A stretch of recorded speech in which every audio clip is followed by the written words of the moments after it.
Welcome on into 19 on the Clock, your Tri-State High School and College Sports podcast. I'm your host, Brad Pushkar. Joining me, as always, is my co-host, Jackson McCarty.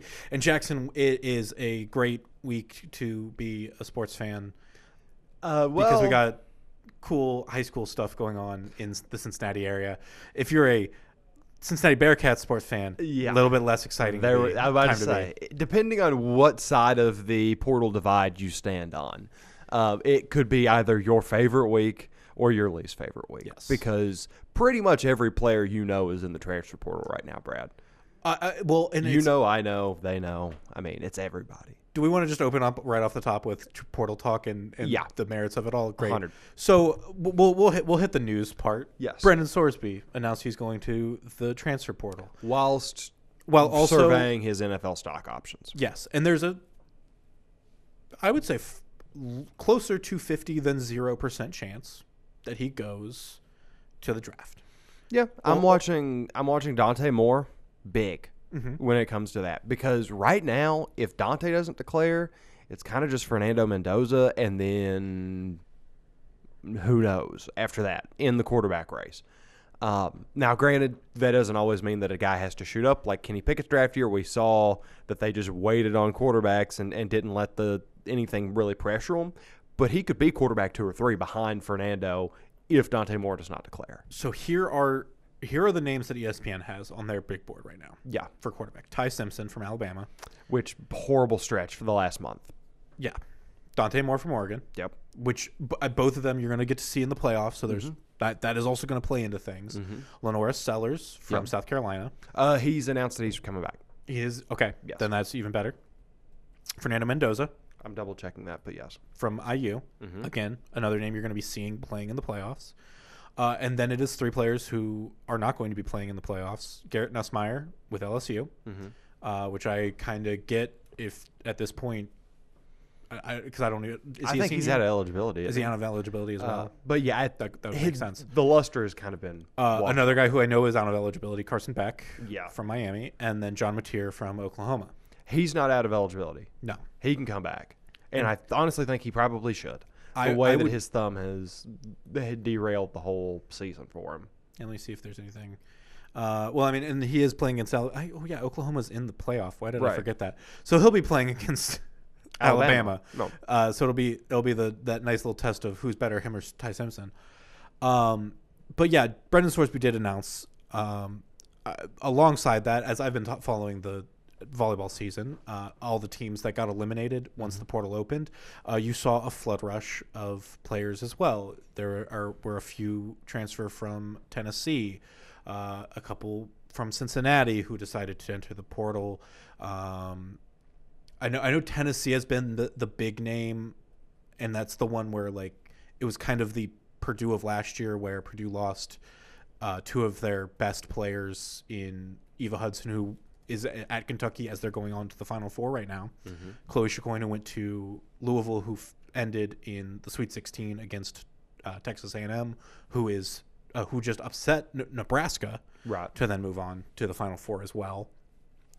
And it was kind of that question of what's going on in the locker room? Why are all these players wanting to leave and things like that? And so this to me, and the volleyball side of things, I think only exemplifies it alongside the football side of things, which is the seasons aren't over, and all of these players are going, well, we're leaving the teams. Well, and I know that they've recently put in a rule, essentially being if your coach leaves, you still have to wait till January 2nd. Yes. To deal with all that. But a lot of teams were grandfathered in. So we're still seeing that rush of portal guys who have been in for a while, guys who are already committing.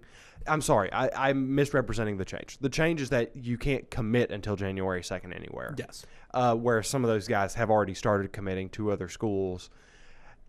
Tampering is a thing, and until you get the logistics in place, you're going to continue to get rumors like Sorsby's going to Texas Tech because his volleyball playing girlfriend committed to the Red Raiders. Yes. Or things like that, substantiated or unsubstantiated, are going to continue happening until you have rules in place.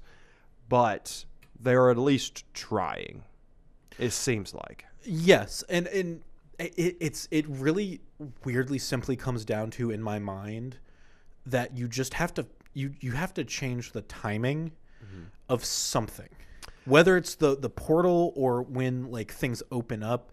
If there's the opportunity to transfer in that first month of January, once like the tournaments are actually done, because I think that's the thing to me about like all these volleyball changes, is that like in a weird way, and I'm not saying that these teams necessarily would need help, but like a Kentucky is still playing, a Texas A&M is still playing. If an athlete is wanting to go to those schools and is interested in going down there, they're likely already talking ahead of time and things like that. But like those schools are still focused. They're focused on their right now. They're not looking ahead to next year yet. That kind of thing doesn't freak me out too much because that's what the GMs are for now. Sure. You know what I mean? And like volleyball's probably not the best representation of that. But like with football, like Oklahoma's still playing. Jim Nagy is in contact with whatever, or once the legal period opens, because I don't want to make it sound like I know Jim Nagy's cheating or something. No.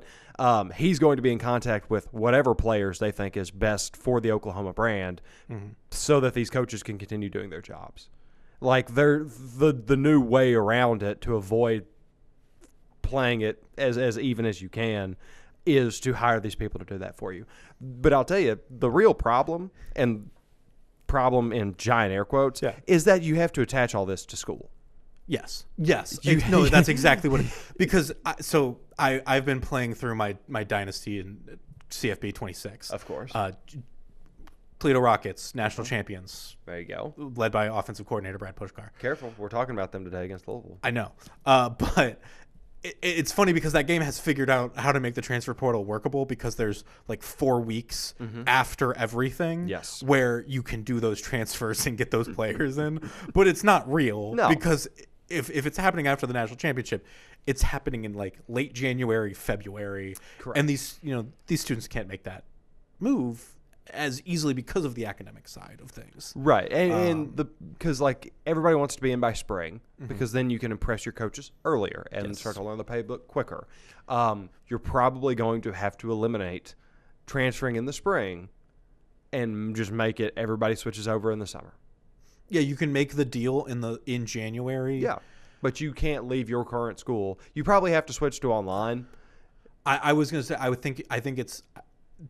I was almost going to say I think it needs to be, and it's not something that I necessarily want to advocate for, but like a standardization of degrees across a lot of these positions, where like if that guy if Sorsby knows he's going to such and such school for the fall, like in the spring he is taking classes at Cincinnati that are just going to easily transfer over and keep him on track, or taking online courses through Cincinnati while he goes to wherever to start training and being able to focus on things like that. Yes. And that those extra months would certainly give you enough time to try to line that out the best as you possibly could. But we have a jam-packed episode today. Yes. On top of all the on top of all the transfer stuff, we've got 2 bowl games. We've got 5 Ohio basketball, high school playing basketball girls that I want to talk about that you need to keep your eyes on. And we got the Holiday Hardwood Classic coming up next week. Massive interview. And we were talking to Rich Neumann. Yes.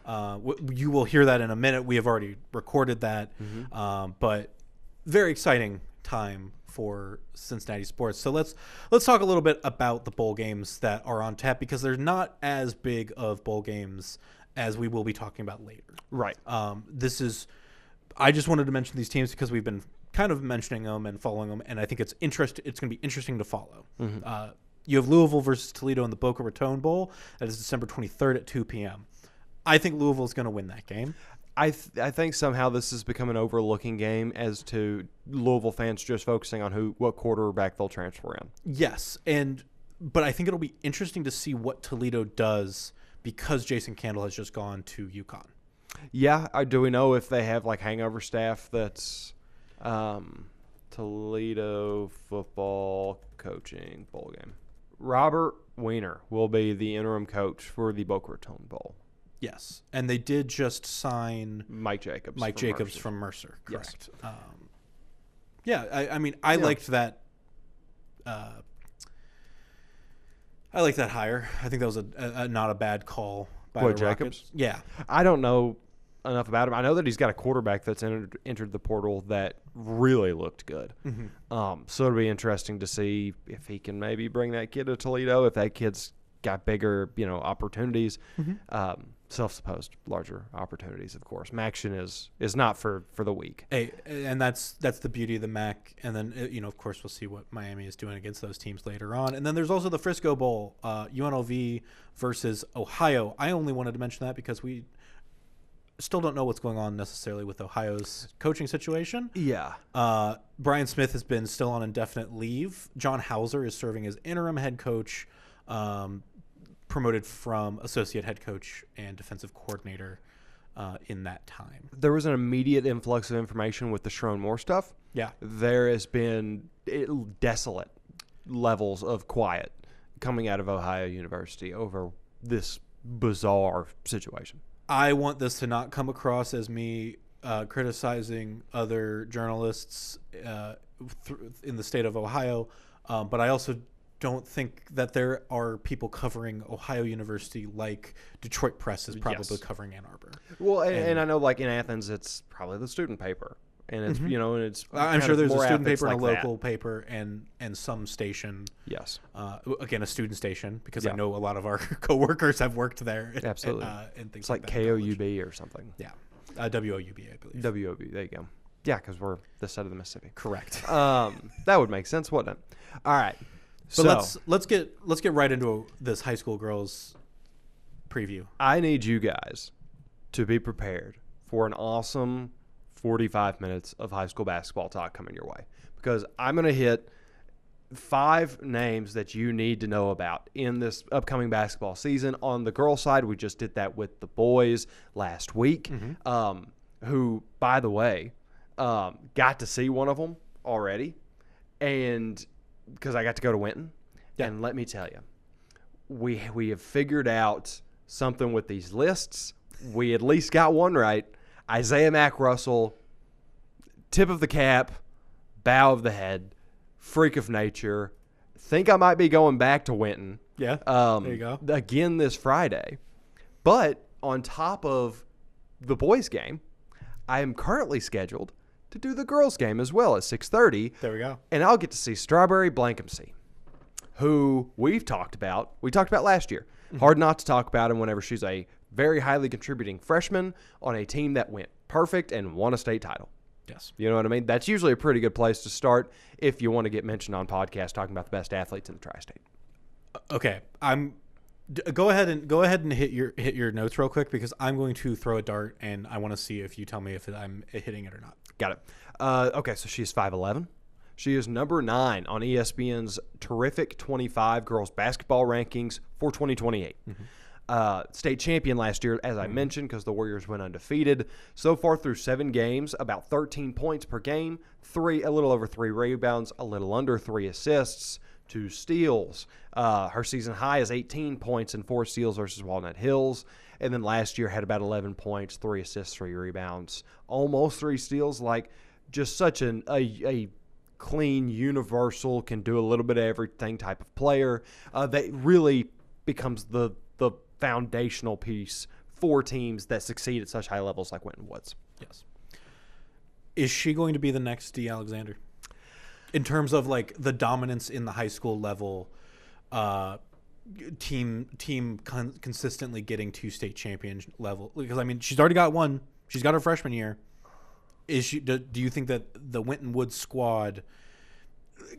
Because it kind of comes down to this question of, do you think that Winton Woods has the same culture level, or can build that culture like Purcell Marion did? I think they could. Okay. I totally think they could, but I think that to anoint anybody of, what was it, 4 straight titles? Yeah. Like, that's a lot. Oh, I know. This is why I said, I'm throwing a dart, and you can tell me where it lands. It's tough. I think that she's probably going to be my favorite for the best Ohio girls basketball player, high school level. Yeah. I think that there's somebody coming up on this list in Kentucky that I would probably take above her tri-state wise. Okay. Not necessarily offers, not necessarily projection for future, just who would I rather have on my team this year? Sure. She's a sophomore. She's got 2 more years before she's got to be her finished product. But there's a lot of interesting talent running amok in girls basketball this year. And I think that's one of the things is that, like, you and I talked about Dee because of her senior year. Correct. We were talking about her they were talking about her junior year before we were even doing this podcast. Yes. Freshman sophomore year probably wasn't as heavily covered. You know what I mean? Like, I know she's been good all those years, and they went to those state title games. Impactful, but not the star. Like yeah. Right. And honestly, Strawberry has been like the second in command for Winton last year, growing into first in command this year. You're right. Junior and senior year, that's where the platform gets established. People are already recognizing the talent. Just a matter of putting it together. And with how much we've mentioned Purcell, I would be amiss to not mention that we do have the metaphorical passing of the baton player on this list that we will get to in just a second. But before that, I want to get to Erin Thomas at Princeton because in the Holiday Hardwood Classic, which that interview's coming up here in just a second, Winton Woods, Princeton playing against each other. On Sunday, yes. And fantastic matchup. I wish that was on a Friday so they could send me to it. You know what I mean? And honestly, so much of it stems from these two players. Blankensee versus Erin Thomas, both sophomores. Erin coming in at 6'1". Strawberry was number 9 on that terrific 25 list for 2028. Erin Thomas is 21st on that list. So not too far off the beaten path there. And as sophomores, we know how much that can fluctuate and change and all kinds of stuff. So through 3 games this year, a little over 10 points per game, 3.3 rebounds, a little over 35% behind the arc. Do want to say those numbers have been dragged down a bit. She showed up long enough to get 1 rebound versus Hamilton. Didn't even have a logged minute technically. But obviously that's going to bring all the averages down. She also had a different game that she did not appear in. But she had a 19-point outing and I believe like a 12 or a 13-point outing otherwise. Okay. And then last year, again, as a freshman, 12.4 points per game, 4.2 rebounds, 1.7 assists, 2.2 steals. The shooting percentage is not exactly where you want to be, but I'm seeing enough growth short term in her numbers this year that I feel slightly reassured that there's going to be growth on that front. Yeah, I mean, just comparing them side by side, Strawberry is just a little bit more consistent. Yes. From both behind the arc, inside paint, things like that. And I think a lot of that comes from how talented Winton Woods is. Yes. You know what I mean? Whenever you have all these pieces around you, spreads the defense thinner that you're going up against, reinforces your offense, makes you feel more comfortable. And again, like you said, that culture thing. It's all one harmonious ordeal that they've managed to master. Not to discredit Princeton, but it's really hard to be undefeated state champion levels of good. Absolutely. Yeah. Hard to argue with on that one. And speaking of state champion levels. No kidding. Yeah. It's a girl that knows a thing or two about rings. Samaya Wilkins from Purcell Marion. As we mentioned, the passing of the baton. Dee Alexander is gone. You know, that's not too far. But yeah, right. You can throw a stone and still get her. But she has moved her location to Nippert. Or not Nippert. She doesn't play football, but she's moved to UC. To Clifton. Yeah, well, you can see my brain has not completely left football. I just love that. But Samaya Wilkins has been an integral piece of 2 of these title-winning teams. Yes. Has been the left-hand woman for Dee Alexander for the last year. And I believe is in a prime position to just take the bull by the horns and make something happen for the Cavs here. So she's a junior. She'll have 2 years of being the head honcho, if you will.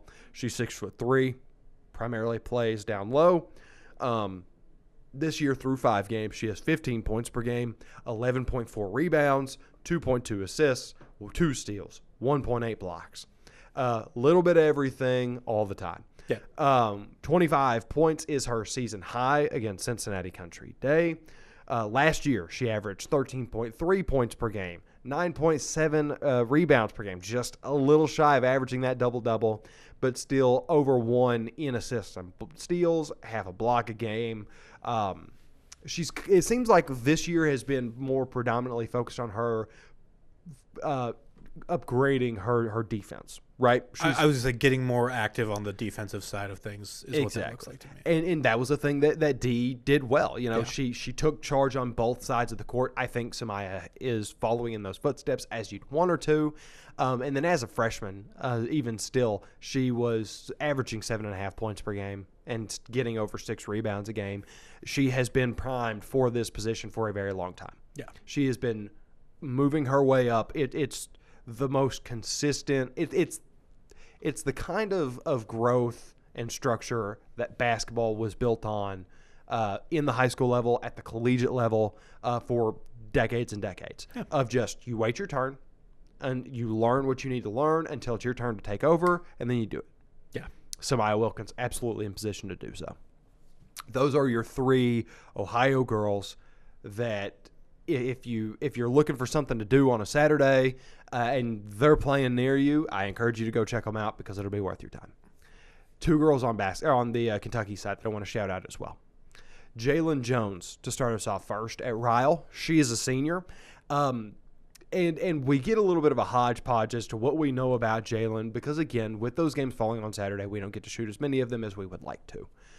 So we've got some stats from Max Preps. We've got some stats from Ryherds. She is listed as 6'0" from Max Preps this year so far. Max Preps tells us she's 21 points per game. That's 6th in Kentucky at this point. Okay. 3.3 rebounds, 2 assists. Got that number from Max Preps because if you remember last week, I was complaining that Ryherds doesn't let me see assist totals. Yes. They also don't let me see steals totals, so Max Preps is telling me 2.8 steals a game. And her high so far this year, 29 points. She's going to hit 30 at some point. Yeah. And she's the kind of microwave scorer that I was talking about, doing enough in multiple different realms. I would probably take Jalen as my 1A of players I want this year. She's a senior. She's at her highest level of growth that we're going to get her at the high school level, but she is a bucket. Yeah. And if she's she's within the top 10 of scoring in Kentucky, it's going to be hard for me to go a different direction from that. Also, feel pretty confident that it's not a flash in the pan situation. It's not just a hot start because last year she was over 18 points per game, over 3 assists, over 6 rebounds, and 2 steals as well.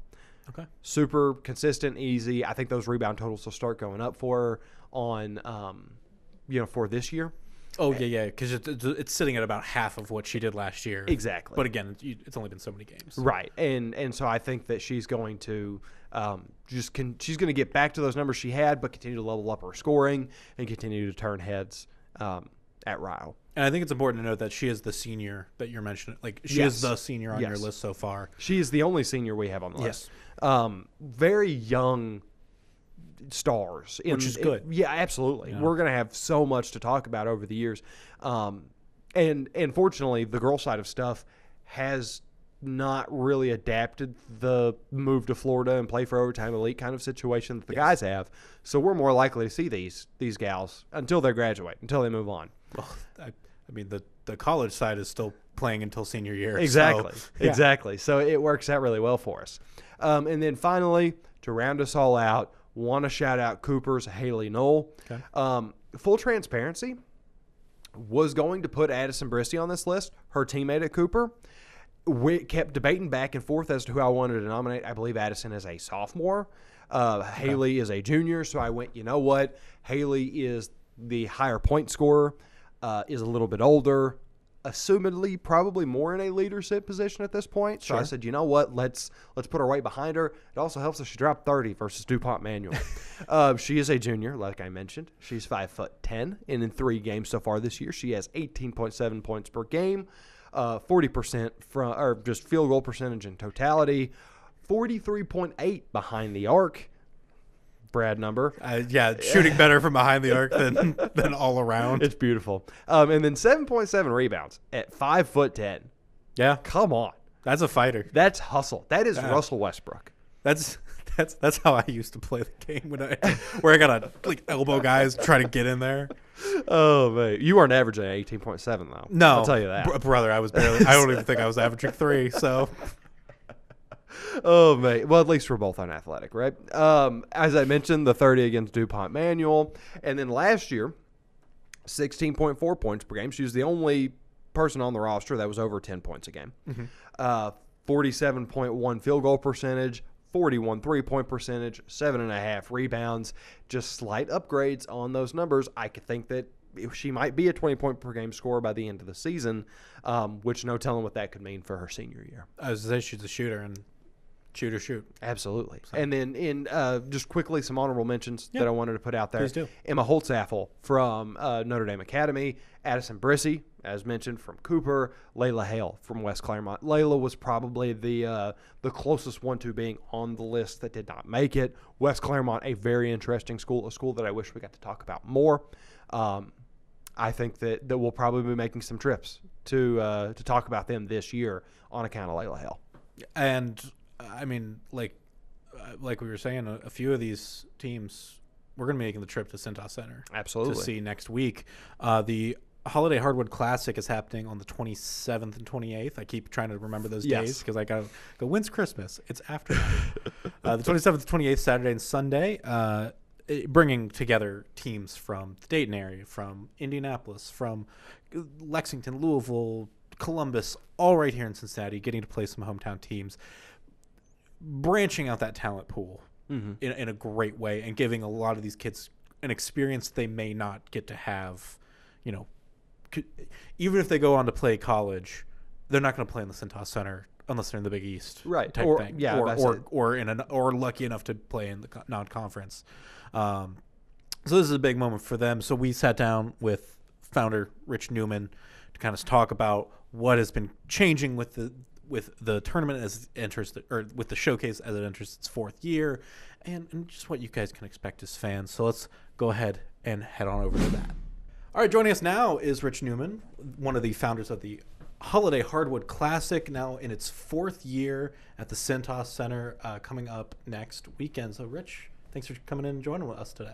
Happy to be here. It's hard to believe it's a year already since I was with you guys last year at this time. It was funny when we were talking a little bit beforehand about how long we've been doing this podcast, and last year we were in our first location that we couldn't bring guests into because it was such a cramped space. It also doubled as a weather studio for our digital platform, and now it is a weather studio still for our digital platform. It really doubled as a podcast studio. We were just forcing ourselves in there on Wednesday. They let us lease it from time to time, yeah. But either way, the Hardwood Classic continues to grow. This obviously gets to be our second year of involvement with you guys. What was kind of the concept that got it off the ground 4 years ago to begin with?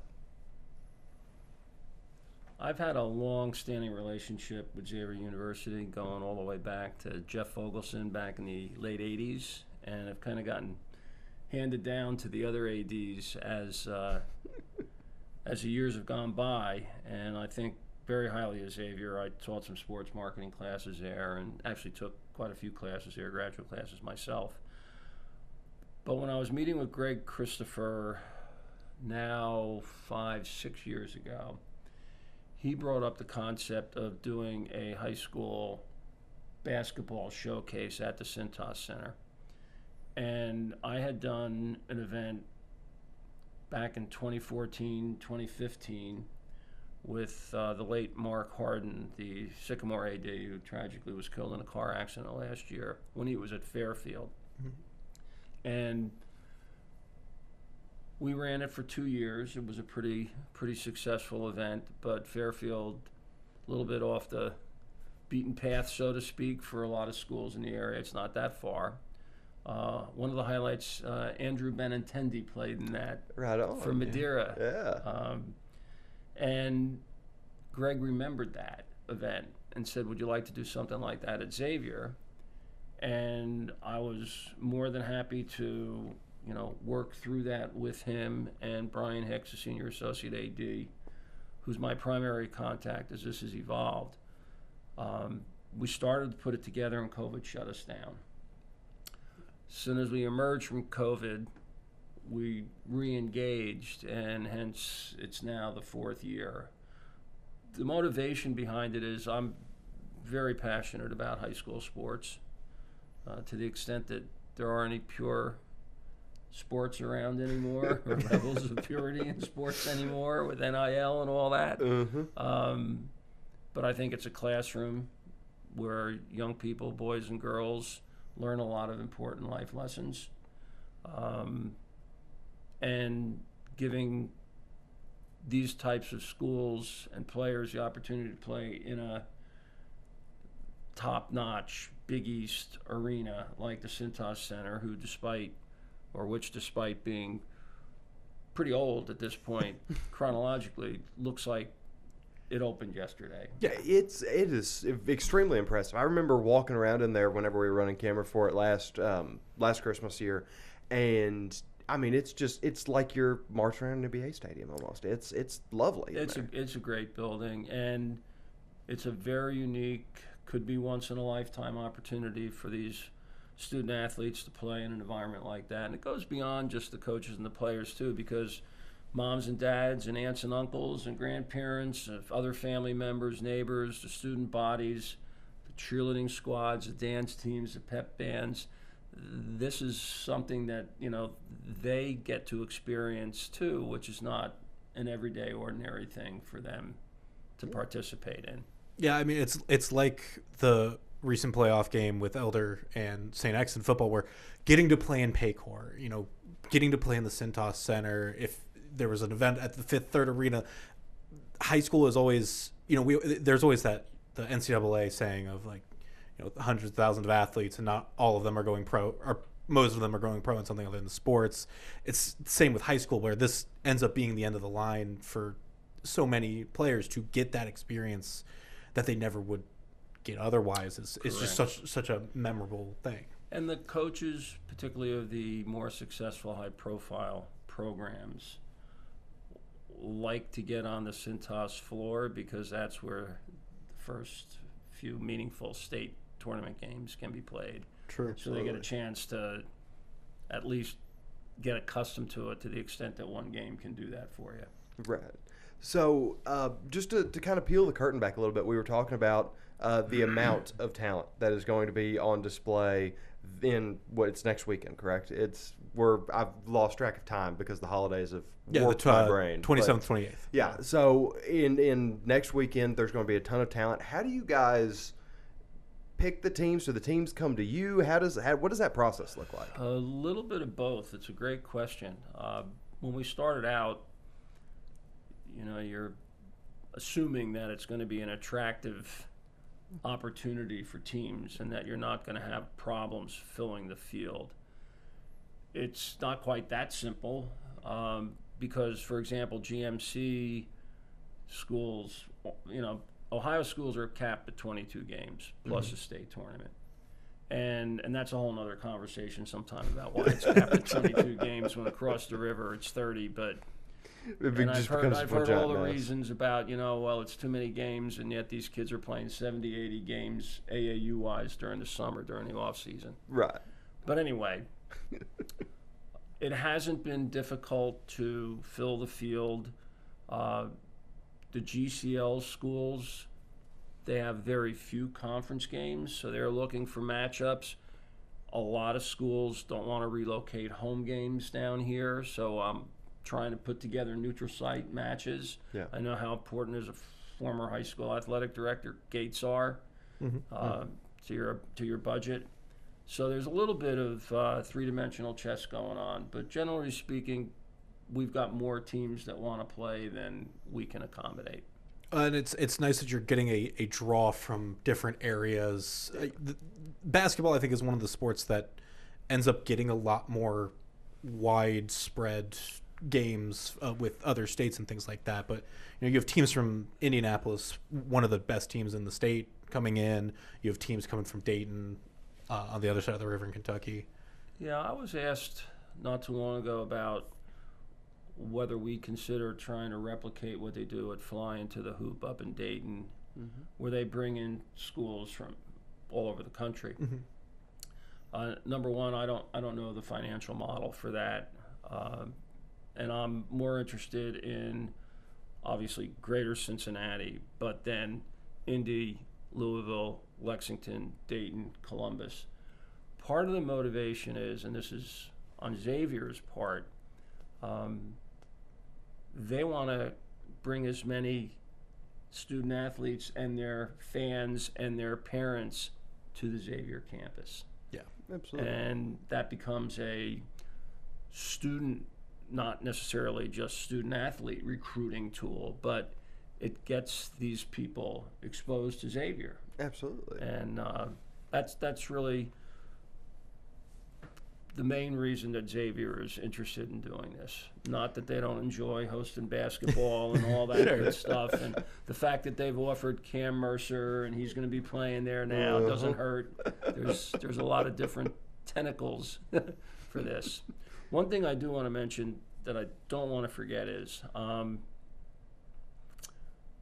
my daughter Stacy Bailey just retired after 30 years of teaching and coaching at Anderson High School. She was a varsity gymnastics coach, very successful, and successfully so. And now that she's retired, I've got some other arms and legs to help me with this. There you go. She too is very passionate about high school sports, and her daughter, my granddaughter, Madison Bailey, graduated from X this spring and is now teaching at West Claremont. And she took over for Stacy as the Anderson gymnastics coach. So just passing the baton the right lineage is going Literally. on. So 30 years, 30 plus years now of Stacy and Maddie coaching gymnastics at Anderson. And they're both involved in this. And I would not be in a position to expand it beyond what we have now. And without going into too much speculation, our vision is to have the Holiday Hardwood Classic 2 days between Christmas and New Year's. Have a 2-day event on Martin Luther King weekend. Again, boys and girls basketball. Have a girls volleyball event at the Cintas Center Oh, yeah. that'd be in great. the fall. And then do boys and girls soccer in the fall too. There you go. And it's, again, maybe the volleyball would be in the Cintas Center, so that's cool. Playing at what I think is Corcoran Field, or Yes. is still a college venue. Yeah. And then the real punchline is, and I don't have any real insight to this, but more when than if Xavier brings back football, then I'm going to be all over doing a high school football showcase if there ever is, or when there is, an on-campus football stadium. Which that was a question that I was kind of wondering on, if how it would expand, or if you were going to incorporate more sports, because like you mentioned, it's been such a wide net that you've cast. But it sounds like we got our answer already. Well, it's a unique opportunity, and I wish I could tell you we do this to make a lot of money, but we don't make a lot of money. We like to be treated fairly and reasonably for the time and energy put in, but Of course. most of the money goes back to the All for One Fund. And even this year, we're having a ticket competition between the schools in the Holiday Hardwood Classic, where the one school each of the 2 days who sells the most tickets will get a $500 donation to the Booster Club or a charity of their choice. I think there's a very interesting niche for doing these other sports as well. We're even scratching and sniffing on the Southwest Ohio Coaches Wrestling Classic to bring that to the Cintas Center. But we'll see. We've got to make sure the Holiday Hardwood Classic and the MLK event do what we need them to do first. Absolutely. And I don't think our vision works with just me, my daughter, and my granddaughter handling all that. So but that's the goal, and I'm thrilled to be working with them. And tell your granddaughter congratulations on that $10,000 gift that's given to Anderson's athletic situation now that Coach Dreyer won the Paul Brown Award. Evan deservedly Fantastic. Got that award. Stacy and Evan are very close friends. I know Evan. He's a very, very good high school coach. And a lunatic in a good way, because if you start practice 6 minutes or 7 minutes early every day to represent the amount of points you lost the state title game, and because Jeremy did a package on that, it's like that's what it takes to win awards like that. You know what I mean? You know, and it's interesting. The landscape in high school sports has changed so much now, and everybody, going back 30 years ago, and even beyond when I was AD at Anderson, everybody accused the Mollers and the St. X's and the private schools of recruiting, and whether there was recruiting or not, who knows? There's always conversations going on about come play at my school, or kids want to play for a successful program and a successful coach, and leveraging the private education of it all in there too. It becomes a thing.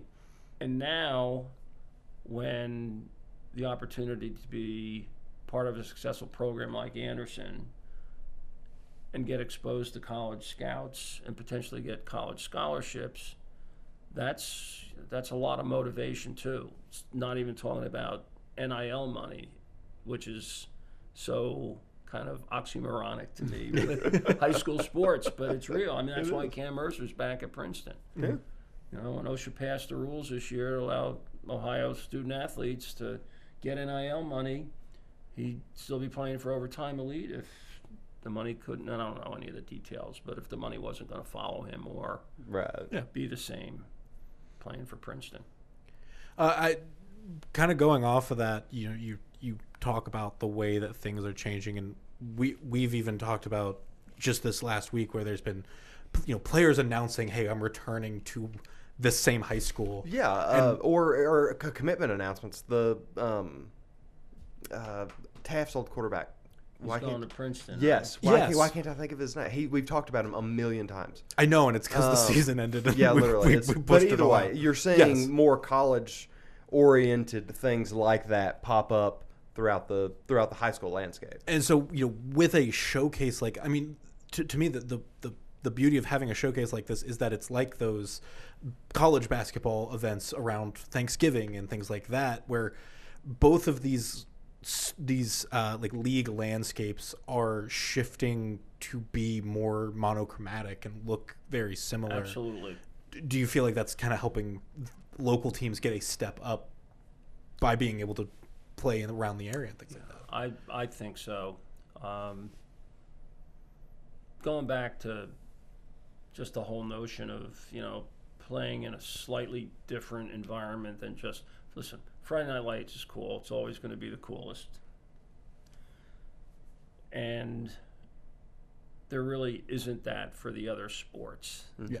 So the ability to go and play in showcases, or even the schools that want to be in an event at the Cintas Center that go to Florida or South Carolina during Christmas break, that's, it's a life experience. I'm not going to get into questioning, whether it's worth it cost-wise and who can afford it and who can't afford it and is that fair and all that.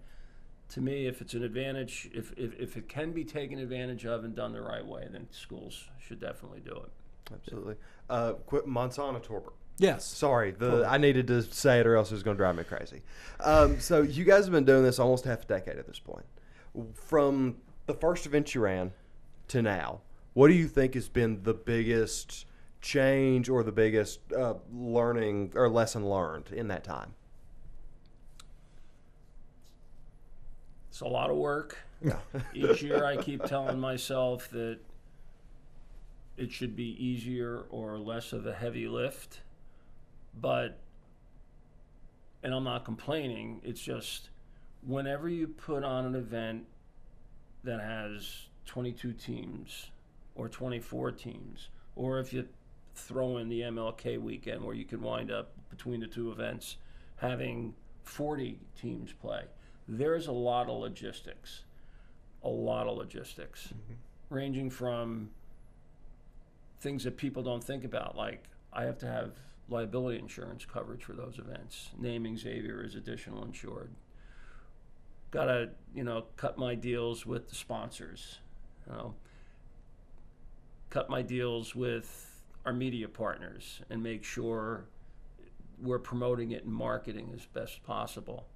I've been in sports and professional sports and sports management for a long time, and putting an event on like this, you tap into everything. I mean, media credentials, broadcasting the event, cutting the house now. So when Fox 19 comes in and does the broadcast, we don't have 3,000 people spread out around a 10,000 seat arena, which looks empty.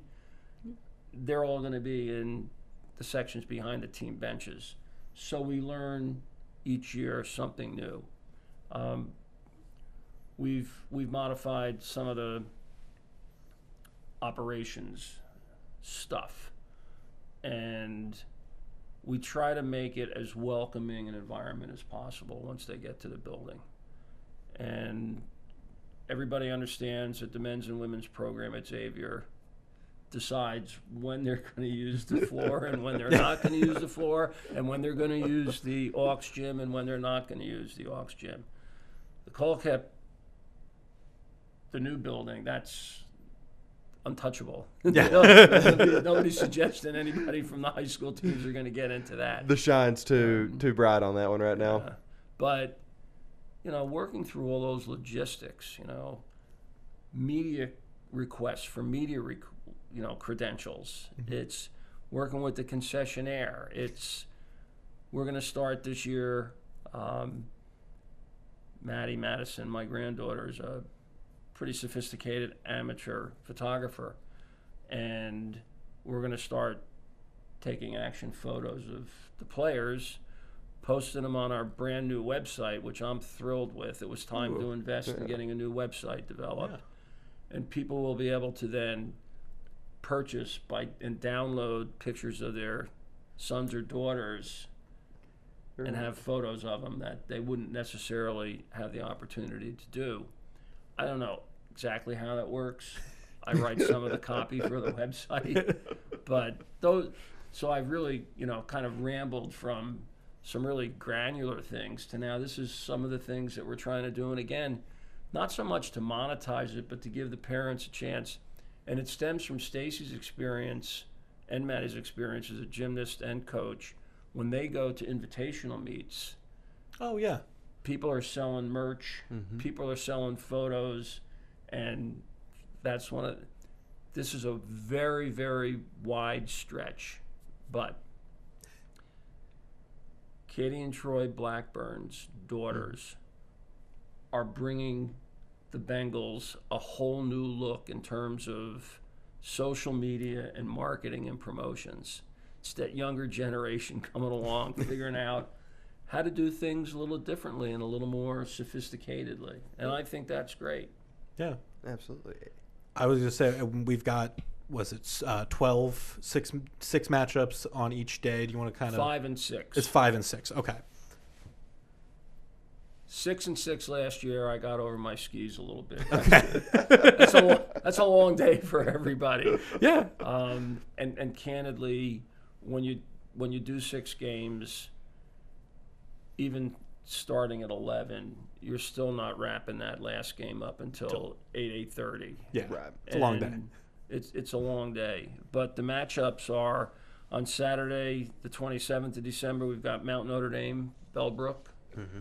Cool. 2 very, very good girls programs. Boys, Sycamore versus LaSalle. Very Sycamore has been in the event every year. Mm-hmm. Raleigh Burgess, who is now redshirted this year, medical redshirt this year at Purdue, but still at Purdue, was the outstanding player in 2 games. Boiler up. Boiler up. Newport, Lebanon. Newport and Lebanon are 2 new teams in this year. Yep. And they both have individually very talented teams and individual players. And I'm reading from my notes because I don't want to mess the names up. But Lebanon sophomore guard Jashawn Coffey. Mm-hmm. He's been offered by Notre Dame and Ohio State already. Mm-hmm. Newport junior Amante Lowe. He's been offered by Kent State and Ohio University. Yeah. So young players, young talent, but good talent. Talent you'll be able to keep watching in one the of future. Those, one of those things that you go to the game, and then you in here in 2 years' time, 3 years' time, whenever they've developed even further, you'll be like, hey, I saw that player kind of coming into who they're going to be. Exactly. And then Kellen Wiley from Wyoming is back again, and he hasn't announced any college choices yet, but He was the player of the game in their win last year in the Holiday Hardwood Classic, and he also was the Conference Player of the Year last year. And then the leading scorer, boys or girls, coming back is a young man named Grant Waters, averaged 18.2 points a game for McNick last year. And McNicholas is in the event for the first time, as is Mason. Yeah. Hey, I may have mentioned it before we went on the air, but at the conclusion of this year's event, I don't have the specific number, but we will have had more than 50 different high school teams, boys and girls, play in this event over the last 4 years. Right. that's great. So we're pleased with that. And then we mentioned the Winton Woods Princeton girls game with Aaron Thomas and Strawberry Blankensee. Mm-hmm. And then, Cam Mercer. I mean, Speaks for himself. He speaks for really. himself. I mean, he's the number one shooting guard in the class of 2028 in the country and the number 5 prospect overall in the country in the class of 2028. That's pretty impressive. Yes. Princeton was a good team without Cam. He played last night for the first time against Lakota East or West. So last week, we did a kind of the top 4 players, boys side on the tri-state. I didn't include Cam because I wasn't entirely sure that he was going to get to play. And so for him to be able to come back, we're going to get to see him at the Holiday Hardwood Classic, is just such a treat, because part of that episode we talked about is how difficult it is with a lot of these kids getting pulled down to Florida and kind of going the way of training instead of school to prepare for that next level. So It's, again, a different world. yes. Yeah. But good for the kids that are that talented. And Right. Like Taylon Kinney, I can't fault him for going down there and trying to make what's best of his life. It just sucks that we don't get to see him every Friday. I agree with you. And when people sometime ask me about, and obviously it started at the college level, about the whole NIL thing, like Sorsby's going to Texas Tech apparently now. Yes. From Allegedly, yeah. Because his girlfriend Just committed committed to as the a volleyball volleyball. commit, and so now everybody's like okay. trying to connect I dots. didn't read that, Yes. that Yeah. part of it. But I've always, and I played 2 Division I sports in college back in the Stone Age. I mean, literally, I graduated from college in 1973. I played soccer and baseball.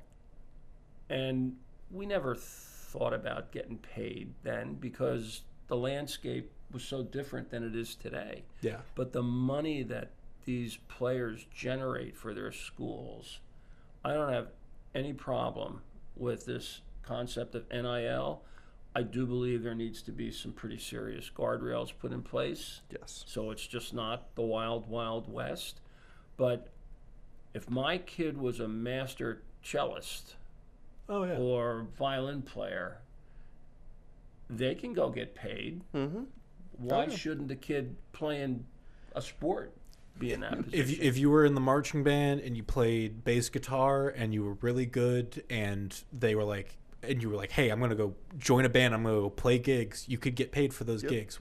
Why is it different just because it's sports? Is how I always look at it. And you're absolutely right. Like we've talked so much about NIL, especially when things were shifting, and anytime I try to make it clear, it's like I'm all for players getting paid.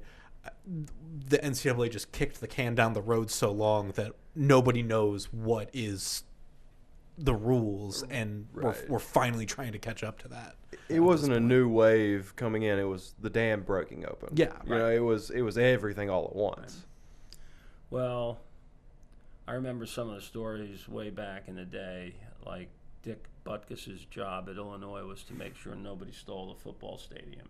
Yep. That's what he did for his scholarship and extra money. Going back to the games. Sorry, I pulled you off. Yeah, I pulled you away from that That's one. all right. Newport and Lemmon left off. Princeton and Cathedral, Indianapolis. Huge. Fantastic. That's going to be a great game. Anderson, Mount Healthy. Fantastic. Taylor versus Holy Cross. 2 new schools for this year. Very good smaller school programs. Yeah. Interesting matchup.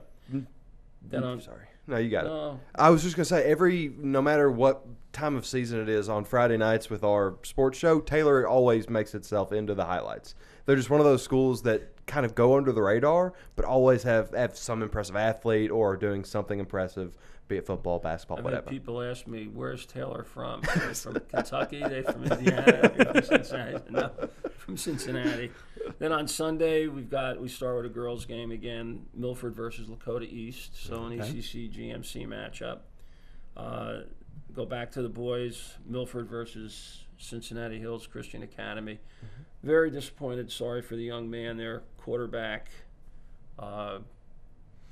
3 names: Griffin Ryder.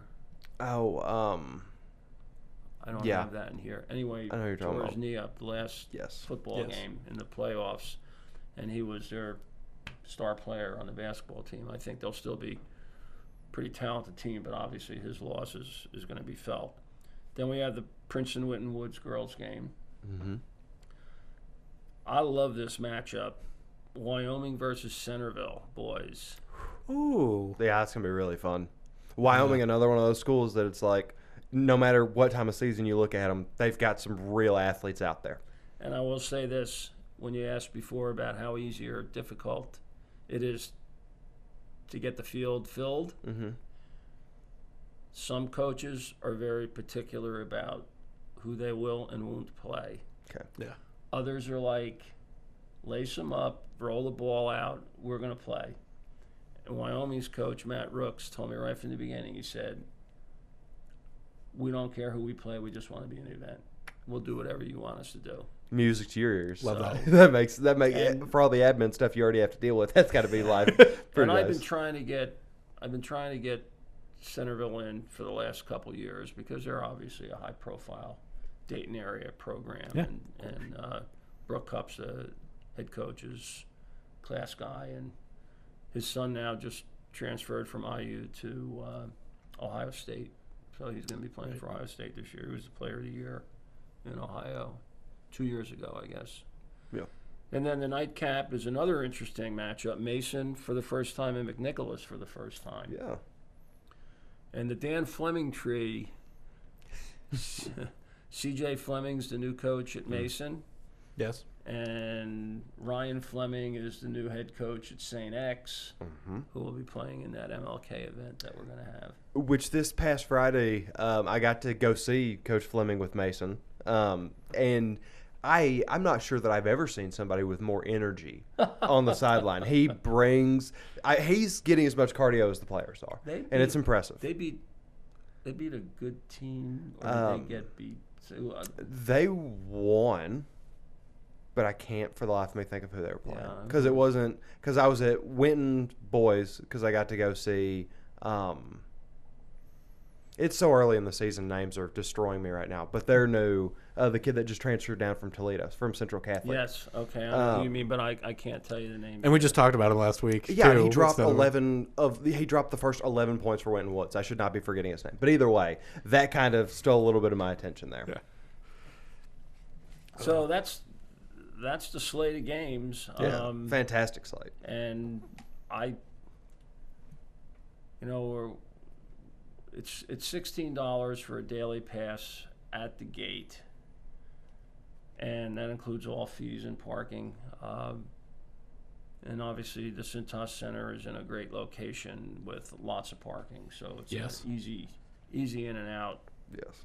place to see a game. And if you buy online on our new website, www.holidayhardwoodclassic.com, they're $13, and we're hoping to have a good turnout. And if you believe the weather report this far out, we're going to get lucky Yeah. and I'll join you on that one. have good weather that's not going to scare people Yes. from coming out. I was about to say, fortunately, you guys are indoors, so you can at least offer the reprieve of, hey, at least you don't got to be out there. Yeah, 2 years ago, when we did one of the dates on MLK weekend, it was when the wind chill was 20 below. Mm. And it was warm once you got in the Cintas Center, but not a lot of people decided they were going to brave the cold to get to the Cintas Center. Yeah, the problem becomes once the games are over, you've got to go back out into it, right? So yeah, you gotta get there, you gotta leave, but everything in between, great, Lovely. And I've got to, again, Neumann and Associates and my merry little band is, very proud of this event, but we couldn't do it without our sponsors and our media partners. And Beacon's been with me all along. La Rosa's, Skyline, Home City Ice, iconic brands in Cincinnati. The Inquirer, iHeartRadio, and they pin it on 1530 ESPN. But I was on with Mo yesterday. I'll be on it with Lance tonight. So they do a wonderful job promoting me, and I love Jen Reefer and Fox19. Joe's, sports guy. He and Jeremy are great. Yeah. And it wouldn't happen without everybody. Yeah. It's one thing that I love that we've been doing more of is getting involved in the high school sports of things and, broadcasting some football games, working with you guys on this. So, it's a great partnership, and we're all happy to be a part of it. So, and I'm never letting the old man in, like Clint Eastwood says. But I'm starting to feel like I'm running out of a bit of runway here. But for an old guy like me, it's very rewarding to be involved in an event like this, and hopefully these other events too. Just a little walk down my history. I started high school teaching and coaching in 1974, and I started in Jersey. I started the Morris County Soccer Coaches Association and the first ever Morris County Soccer Tournament. Okay. And I thought this year was the 50th year, but they didn't have it in COVID. Oh. So it was only the 49th. But I stay in touch with some people back there. There you go. And I'm very proud of the fact that kid that started that, has an event that's next year going to be the 50th year of it. And I will try to get back for that one. yeah. I don't obviously have 50 years left to do to do this one, but I would love to see it become an evergreen event. And if I can get it to the point where there's enough revenue to, besides contribute to the All for One fund, that's part of my arrangement with Xavier, but also to support a charity. That's ultimately what my goal is. Absolutely. And that ties in with all this, the sponsors and media partners too. Yeah. Well, either way, it seems like you're getting pretty close to becoming an evergreen thing, because it's become one of our favorite events that we get to cover throughout the year. And we really appreciate you again for coming on today. Yeah. You're very welcome. It's always great to see you guys. You do a wonderful job, and appreciate all the promotional elements of this too. And your new digs are great, man. Yeah, absolutely. Well, maybe next year we'll have a even larger studio to invite you to. Who knows? That'd be awesome. But yeah, again, if you want to get your tickets early, holidayhardwoodclassic.com. You can go and get them now. You can get them day of at the Cintas Center. It is the 27th and 28th. And as always, you can find us under the Fox19 Now sports feed, wherever you get your podcasts, and on the Fox19 Now YouTube page and fox19.com under podcasts. So thank you all for joining us, and we'll see you next time. Have a go.